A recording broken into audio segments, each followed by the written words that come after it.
The 17th century saw the rise of powerful entities dominating global trade. Before modern multinational corporations, a unique force emerged. This force was the East India Company, wielding immense influence. The East India Company's power set it apart from other trading entities. Its influence shaped the landscape of global commerce during this era. The company's operations had lasting impacts on international relations and trade practices. The East India Company functioned beyond a typical trading entity. It maintained its own military forces, including an army and navy. This military strength allowed the company to exert significant power. It also enabled the company to control and govern territories. The company's actions exerted a substantial influence on the formation and structure of empires.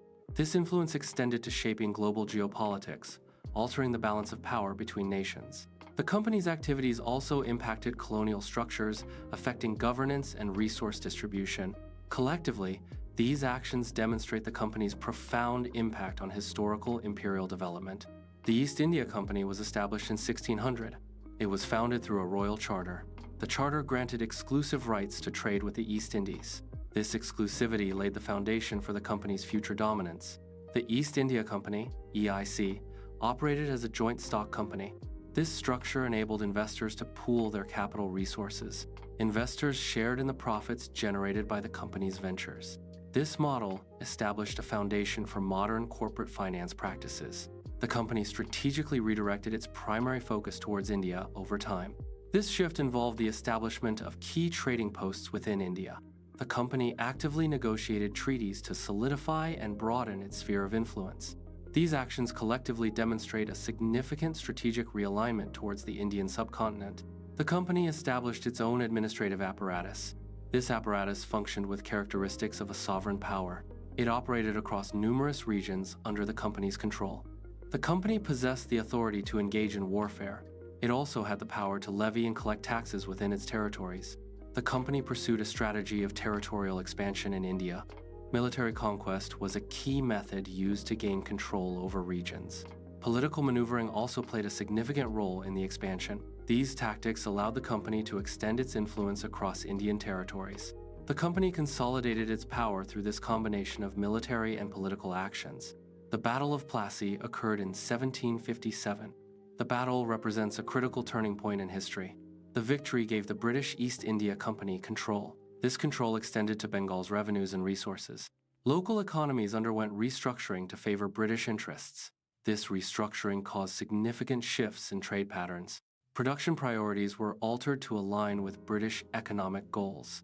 These changes collectively reshaped the economic landscape to benefit British interests. The textile industries in India experienced a significant decline. This collapse was largely due to monopolistic practices. These practices created immense pressure on local textile businesses. The pressure led to the failure and shutdown of numerous textile operations. The monopolistic environment stifled competition within the industry. Ultimately, this resulted in substantial economic repercussions for the Indian textile sector. Famines became more severe during the period of company rule. These famines were intensified by exploitative policies implemented by the company. Resource extraction practices further contributed to the worsening of famine conditions.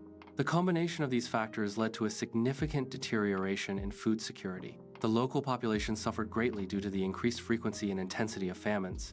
Resistance to the company's rule was actively suppressed. Coercive measures were implemented to maintain control.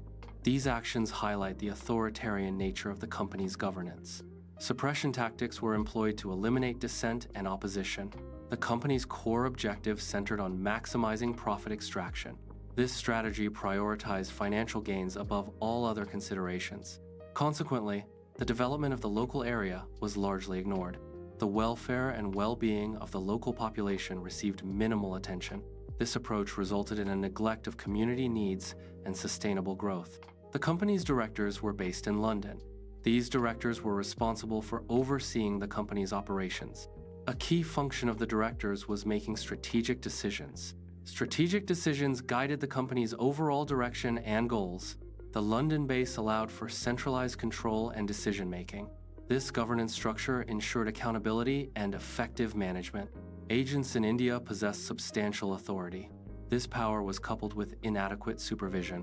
Limited oversight fostered an environment conducive to corruption. The lack of accountability led to mismanagement of resources. The combination of power and limited oversight had detrimental effects. Corruption was widespread, indicating a systemic abuse of power. Profits disproportionately benefited shareholders, increasing their wealth. Executives also gained financially from corrupt practices. The financial burdens and negative consequences were shifted onto colonized populations. This transfer of costs exacerbated inequalities and injustices. Scandals and mismanagement prompted parliamentary inquiries. These inquiries revealed a need for increased oversight. The outcome was the Regulating Act of 1773. The Act's primary goal was to enhance regulatory control. It aimed to address the issues uncovered by the inquiries. Despite regulatory interventions, the company maintained significant economic power.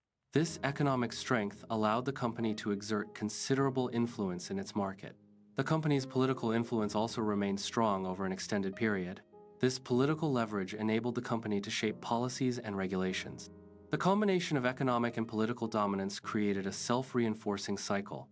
This sustained influence posed challenges for competitors and regulators alike. The Indian Rebellion of 1857 marked a turning point in the governance of India. Following the rebellion, the British Crown took decisive action to restructure its control. A key element of this restructuring was the dissolution of the East India Company.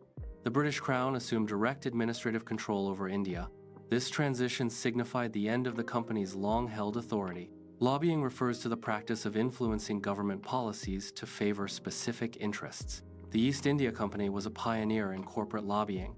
It actively worked to shape government policies to benefit its commercial endeavors. This involved direct engagement with policymakers. The company aimed to secure favorable trade agreements and regulations. The East India Company's actions set a historical precedent for corporate influence in governance. Private military companies, PMCs, represent a form of corporate entity. These companies possess the capability to exert coercive power. This power can be deployed on a global scale, transcending national boundaries. The existence of PMCs raises questions about the privatization of security. It also highlights the evolving role of corporations in international affairs and conflict. The company has established global supply chains. These supply chains are extensive and span multiple international locations. The company actively manages these global supply chains. Effective management ensures smooth operation and efficiency.